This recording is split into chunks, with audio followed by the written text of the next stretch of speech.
பிஸ்மில்லாஹிர் கோபமும் அதற்கு மருத்துவமும். மனிதனின் வெளிரங்கம் உடல் எவ்வாறு நோய்வாய்ப்படுகின்றதோ அவ்வாறே மனிதனின் உள்ரங்கமும் நோய்வாய்ப்பட்டு விடுகின்றது. எவ்வாறு வெளி உடலை பராமரிப்பது அவசியமோ அவ்வாறே உள்ரங்கத்தையும் பராமரிப்பது அவசியமாகும். மனித உடல் நோய்வாய்ப்பட்டால் அவன் நிம்மதியை இழக்கிறான், அதற்கு மருத்துவம் பார்க்கிறான். அவ்வாறே உள்ரங்கம் நோய்வாய்ப்பட்டாலும் அவன் அதற்கான மருத்துவம் செய்ய முயற்சி செய்ய வேண்டும். மனிதன் எந்த உள்ரங்க வியாதிகளில் அகப்படுகின்றானோ அவற்றில் மிகப்பெரிய வியாதி கோபமாகும். குரான் ஹதீஸில் கோபத்தை பற்றி மிக வன்மையாக பழிக்கப்பட்டுள்ளது. அதிலிருந்து தவிர்த்திருக்க வேண்டுமென வலியுறுத்தி கூறப்பட்டுள்ளது. மேலும் அதிலிருந்து தவிர்த்திருப்பவரின் சிறப்புகளும் விவரிக்கப்பட்டுள்ளன. ஒரு ஹதீஸில் வந்துள்ளதாவது, ஒருவர் நபி ஸல்லல்லாஹு அலைஹி வஸல்லம் அவர்களிடம் வந்து தனக்கு வசியச் செய்யும்படி வேண்டினார். அதற்கு நபிகளார் லா தக்தப், கோபப்படாதீர் என வசியச் செய்தார்கள். வந்தவர் மீண்டும் மீண்டும் வசியச் செய்யும்படி வேண்டிக் கொண்டே இருந்தார். அன்னலாரும் கோபப்படாதீர் என்ற வார்த்தையே அவருக்கு வசியத்தாக கூறிக்கொண்டே இருந்தார்கள். நபிகள் ஸல்லல்லாஹு அலைஹி வஸல்லம் அவர்கள் கேட்டவருக்கு எப்படிப்பட்ட விஷயத்தை வலியுறுத்தினார்கள் என்றால், அதன்படி அமல் செய்துவிட்டால் மிகுதமான கெடுதிகளிலிருந்து மனிதன் தப்பித்துக் கொள்வான், மேலும் மிகுதமான நலன்களையும் பெற்றுக்கொள்வான். இவை தவிர ஹதீசுகளில் கோபத்திற்கு பல்வேறு வைத்தியங்கள் வந்துள்ளன. அவற்றில் ஒன்று அஊது பில்லாஹி மினஷ் ஷைத்தானிர் ரஜீம் என்று ஓதுதல் கோபம் வரும்போது. மற்றொன்று கோபம் வரும்போது வாயை திறக்காமல் மௌனமாக இருந்து விடுதல். மூன்றாவது பூமியில் ஒட்டி கொள்ள வேண்டும்.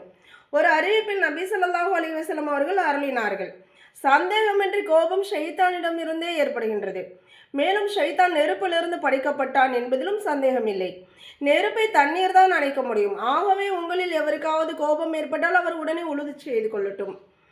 மற்றொரு ஹதீஸில் நபி ஸல்லல்லாஹு அலைஹி வஸல்லம் அவர்கள் அருளினார்கள், உங்களில் எவருக்காவது கோபம் வந்தால் அவர் அப்போது நின்று இருந்தால் அமர்ந்து கொள்ளட்டும். உட்கார்ந்த பிறகு கோபம் அடங்கிருச்சுனா அடங்கிவிட்டால் நல்லது, அடங்காவிட்டால் படுத்து கொள்ளட்டும். ஹதீஸ்களில் கோபத்திற்கு மருத்துவம் சொல்வதோடு நிறுத்தி கொள்ளாமல் அதன் தீங்கையும் சுட்டி காட்டப்பட்டுள்ளது. நபி ஸல்லல்லாஹு அலைஹி வஸல்லம் அவர்கள் அருளினார்கள், சந்தேகமின்றி மஞ்சள் தேனை வீணாக்கி விடுவது போன்று கோபம் ஈமானை வீணாக்கிவிடும். அந்த தேனில் மஞ்சளை கலக்கணும்னா அந்த தேனுடைய அந்த தன்மையே மாறிடும். அதுக்காக தான் அந்த மாதிரி எடுத்துக்காட்ட சொல்கிறாங்க. மனிதனுக்கு கோபம் இயற்கையாகவே வைக்கப்பட்டுள்ளது. மேலும் கோபத்தை அடக்குவது மிக சிரமமான காரியம். ஆனால் அதை கட்டுப்படுத்த இயலும். ஹதீஸ் ஷரீஃபில் வந்துள்ளதாவது, யார் தனது எதிரியை வீழ்த்துகிறானோ அவன் மிக பெரும் வீரன் அல்ல. மாறாக யார் கோபத்தின் போது தன்னை கட்டுப்படுத்தி கொள்கிறாரோ அவரே மிக பெரும் வீரராவார் அப்படின்னு சொல்லப்படுது. கோபத்தில் அறிவு ஒரு நிலையில் இருக்காது. அதனால் என்ன முடிவு ஏற்படும் என்பதையும் யோசிக்காது. அதன் காரணமாக நாவிலிருந்து தகாத வார்த்தைகள் வெளியாகி விடுகின்றன. மேலும் கைகளாலும் ஏதாவது வரம்பு மீறல் ஏற்படுகின்றது. ஆகவே கோபத்தை முற்றிலும் தவிர்க்க வேண்டும் இன்ஷா அல்லாஹ்.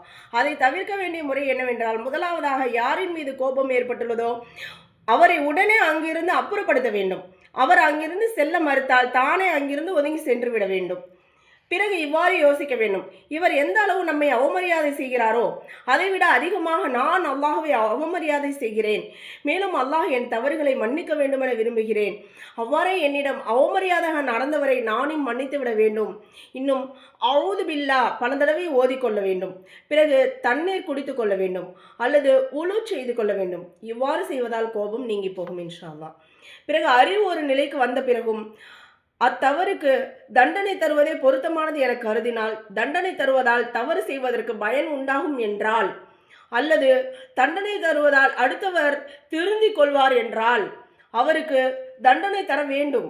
ஆனால் எவ்வளவு தவறு செய்தாரோ அவ்வளவே தண்டிக்க வேண்டும். அதுவும் ஷரியத்திற்கு உட்பட்டு இருக்க வேண்டும். சில நாட்கள் இவ்வாறு கோபத்தை அடக்குவதால் அது அதிகமாக தானாகவே கட்டுப்பாட்டுக்குள் வந்துவிடும். மேலும் கோபத்தால் உள்ளத்தில் குரோதமும் உண்டாகும். கோபத்தை கட்டுப்படுத்த தெரிந்துவிட்டால் உள்ளத்தில் இருந்து குரோதமும் இன்ஷா அல்லாஹ் அகன்றுவிடும். கோபத்தை அடக்குதல், அதை கட்டுப்பாட்டில் வைத்தல் ஆகியவற்றிற்கு ஹதீசுகளில் சிறப்புகளும் வந்துள்ளன. நபி ஸல்லல்லாஹு அலைஹி வஸல்லம் அவர்கள் அருளினார்கள், அல்லாஹ்வின் பொருத்தத்திற்காக கோபத்தின் மிடரை குடித்து விடுவதை விட அல்லாஹ்விடம் வேறு எந்த மிடரும் சிறப்பானது அல்ல.